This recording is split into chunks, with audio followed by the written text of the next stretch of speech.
All right, we got a fun one for you here today, guys. A 1v1 with Tlaxtlan Soothsayer versus HjalleNalle.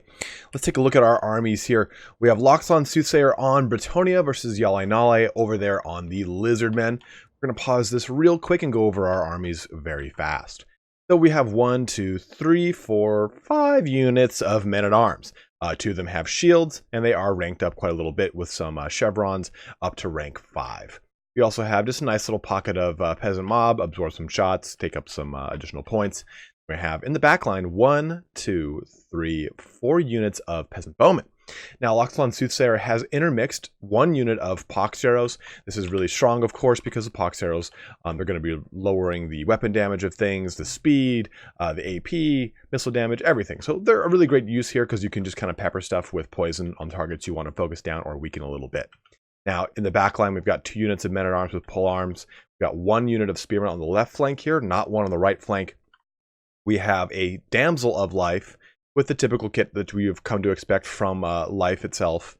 Regrowth, light earth blood, and then the power stone just to give her some additional winds of magic to get some more healing off. In my opinion, I think that the lore of life is the best to go in conjunction with Bretonnia. Keeping them up is just so strong. Now, 2 Grail Relics to help out with leadership as well. They do have Frenzy, but that's not really the reason you bring them. It's just for that fat little leadership buff. You have 1, 2, 3 units of Questing Knights as well. Very strong in a Lizardmen army because you're going to bring a lot of AP to the table here. Immune to Psychology, so they can do a lot of damage without having to worry about their leadership. Now, for HjalleNalle's army here, we're going to see a lot of Lizard goodies. Now, 3 units of Skin Cohorts. Now, 2 units of Skin Cohorts with Javelins intermixed with a lot of Temple Guard, which I think is a pretty interesting and a very strong play against Bretonnia. You're going to bring a lot of AP, a lot of anti-large to the table here. Not to mention, of course, we're going to be having the Star Chamber Guard, the new regiment of renown that were added in the last DLC. The Serpent and the Warlock. And these guys bring the Guardian aspect to the table here. 15% physical resistance. Great, awesome goodies. Only applicable to heroes and lords, though, so has to be in the range of their Skink Priest of Heavens, which brings harmonic convergence to the table, as well as Wind Blast. Now, their Saurus Old Blood here is just a normal Old Blood. This isn't Krokgar, but he's going to be having Amulet of Itzel to give him some nice 66% damage resistance, as well as his, patented Cold Blood. And he does have Frenzy, so that'll be pretty good here for some good buff to his damage and Immune to Psychology. Now, on the flanks of these 2 armies, we also have Cold One Spear Riders. This will help out a lot because this is the only AP anti-large cav that the Lizardmen have access to, so it'll be quite good, in addition to an Ancient Salamander, which has become quite the mainstay for the majority of Lizardmen builds nowadays. A lot of AP damage. They have this really great ability here called Flammable, increasing their weakness or things' weakness to fire. So that Flammable is just going to stack as it just shoots these payloads down range and do quite a bit of damage. Let's get this show on the road and get this battle going here. 2 really great high-level opponents here. Always love to see Tlaxtlan Soothsayer on the channel. He sent me some fun replays that I'll be casting here, and we'll kind of see how this goes. We can I forgot to talk about like the bread and butter of the situation. We have Alberek here. Look at how just hot and horny he is with his trident. He's ready to deliver. He's riding a lion while riding a griffin. What a badass. So he has got his heroic killing blow. It's at 40% AP and weapon damage bonus. So great, so good. Wrath of Manon, which is, it is what it is. And then he gets his Braid of Bordaloo, which gives him a nice bonus versus anti-large and a leadership bonus as well. Let's get this show truly going on the road now. So he's getting Alberek out into the center field, trying to see if he can get any little pokes on the Ancient Salamander, which is a good play. The Ancient Salamander can do a lot of damage, and it can outrange or at least outmaneuver a lot of the Peasant Bowmen, which are not going to be shooting AP downrange anyway. The Ancient Salamander itself has a good amount of armor at 95, so this is a real good play here. Some pox damage going downrange into the Ancient Salamander, getting a little bit of poison onto it, hopefully reducing the amount of damage it's going to shoot back and just boom right into those men-at-arms. That's what I mean is that thing can do, it has been nerfed quite recently, but it can do a lot of damage if you just let that Ancient Salamander just kick off downrange to tier 1 units. It can delete a unit of Bleak Swords in 3 or 4 salvos. It used to be 2 or 3. So it really has quite a bit of damage, and that weakness towards fire does add up over time. Stacking all the Peasant Bowmen onto the Saurus All Blood, just trying to get any kind of shots in there. Alberek has taken a little bit of a beating, but nothing serious here. Oh, the Ancient Salamander has a new foe. Ooh! Wind Blast decimating this unit of men-at-arms here, bringing them well below 50% health and routing them almost immediately. Questing Knights taking another shot in the face from that Ancient Salamander as the rest of the army gets into the fray here. Man, I'm just having so much trouble with my tongue today. It's just getting in the way of everything. Questing Knights bulldozing into these Temple Guard, getting some Cold Wind Spear Riders to help reinforce them. We have Albrecht in the dead center there. He is just looking to get wrapped up by the Temple Guard and the Saurus Oldblood. He pulls out immediately. He's like, no, you shan't get my trident. Oh, man, look at these skinks going to town on some men-at-arms here. Fearless men-at-arms charging into the Grail Relic. Temple Guard looking to just drop that ass. Boom! Oh, man, look at the rock duplicated times 90 across the way, charging into just a very puny army of Kevin Smiths. I'm sure if they watch this channel, they would love that. Now let's see how things are going across the battlefield here. You got the Questing Knights charging in valiantly.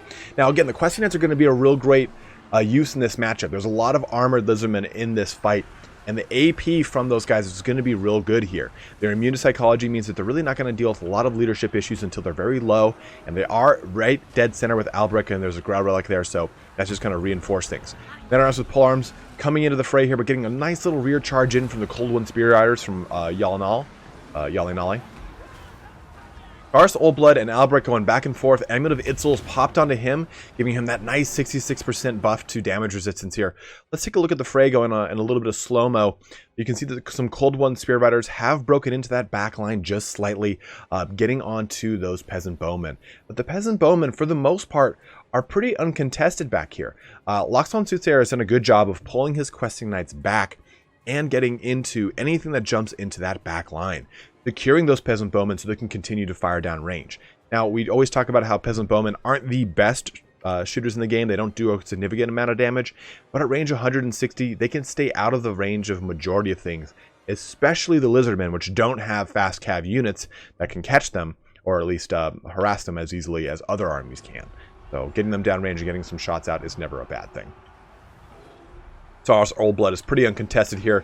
You have a helm's deep of men-at-arms with spears holding the line against skinks and Temple Guard here. Pretty epic. You've got another situation with men-at-arms with polearms, which is going very well there against the Temple Guard. Well, going as well as it can for men-at-arms. But for the most part, these Cold Wind Spear Riders are starting to get beat back pretty heavily by the Questing Knights. They're getting a lot of damage onto them, but the Questing Knights are really heavily contested by these bad boys. The Star Chamber Guardians do quite a bit of damage to them if they get them in a good charge.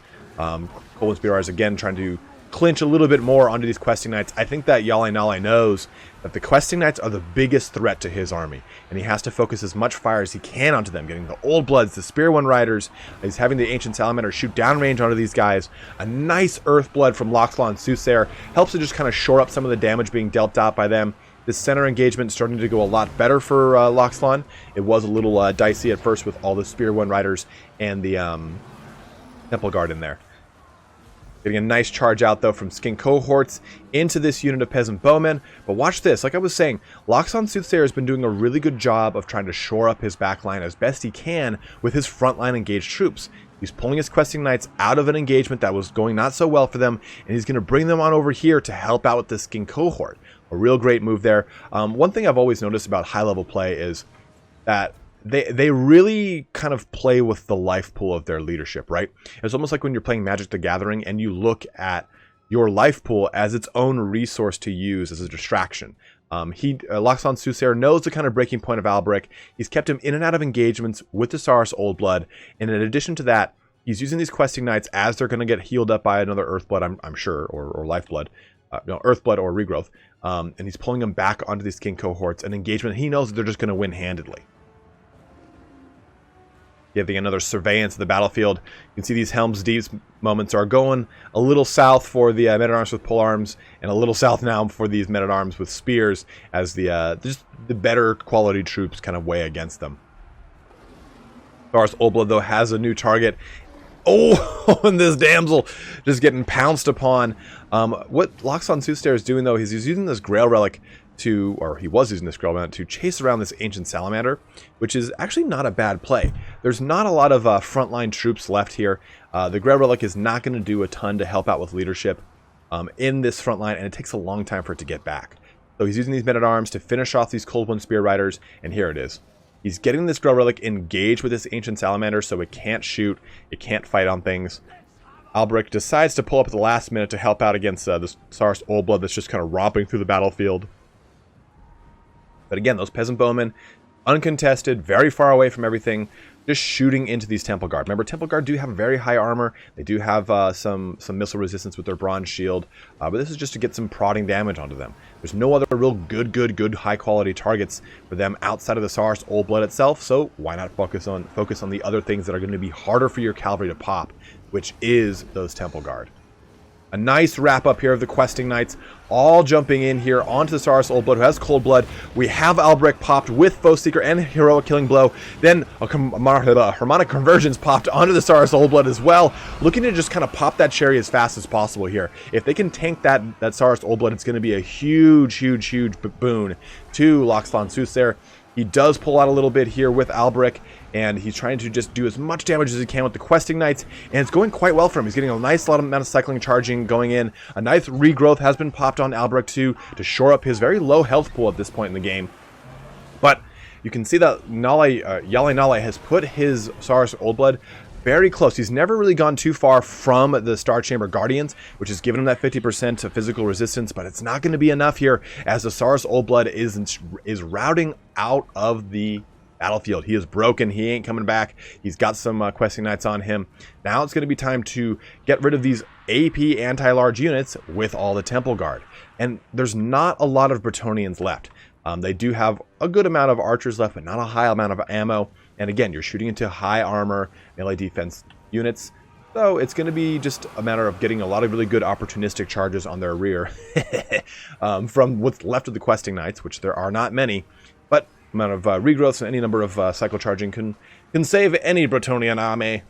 Was a lady. Albrecht here kind of keeping the leadership high on all of his units. Ancient Salamander still shooting down range. Albrecht's got to just pop that thing as fast as he can, but he's in a real dangerous spot with all those Star Chamber Guardians surrounding him, just beating upon him with those magic armor-piercing halberds. And what's this? The Wrath of Manon.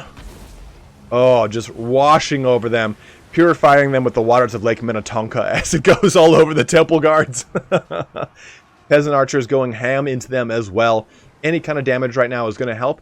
I mean, this was a unit of Temple Guard that I was talking about earlier that was just kind of getting shot up almost the entire game. And really, this worked out advantageously for Tlaxtlan Soothsayer. The Temple Guard didn't have any really good high critical targets, so he was able to just kind of pick away with them slowly but surely with his Peasant Bowmen, getting his men-at-arms with polearms onto these Star Chamber Guardians. Now it's just going to be a matter of mopping things up for Tlaxtlan, with really just some scant resistance left.